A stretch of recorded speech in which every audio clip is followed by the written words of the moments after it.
Really, really interesting work on the genesis of the AQ plan from the Big Ten. A lot of times we don't know like how these things get put together. I've always been kind of a 5+11 guy just because I just don't like the idea of what could happen in an AQ format. But the Big Ten does have some reasons for this.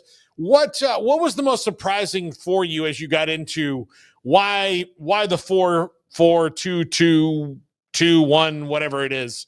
I'm probably lost in the math there a little bit.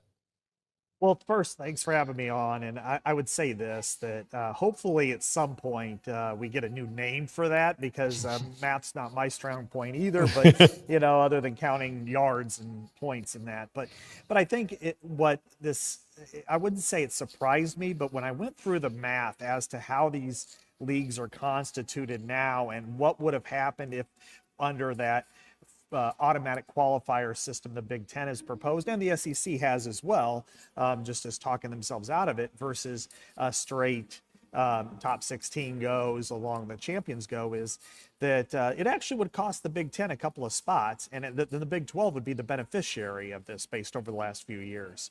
Because last year, the Big 12 would not have gotten another team in. It would have been left out. It only would have had one under a 5-11 format. It would have had two, of course, if it had two protected ones. And so I think in some ways that is part of why I think it's not the worst idea in the world. When you do look, the Big Ten would have had at least 4, if not 5 teams every year. The SEC, the first 2 years would have only had 3, which kind of surprised me. And then the last few years would have picked that up.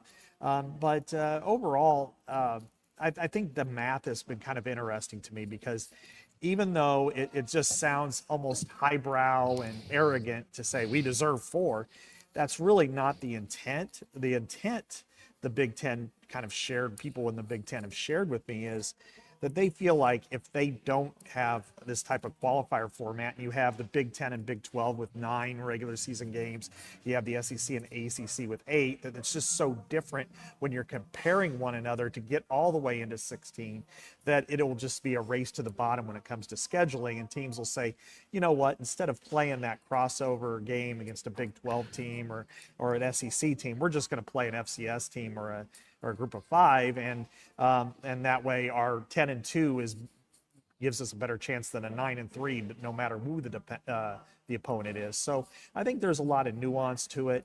It's not as cut and dried. It's not as again, Big Ten's evil, Big Ten's arrogant as it is just kind of almost a rational plan to kind of divide college football because everybody's so different.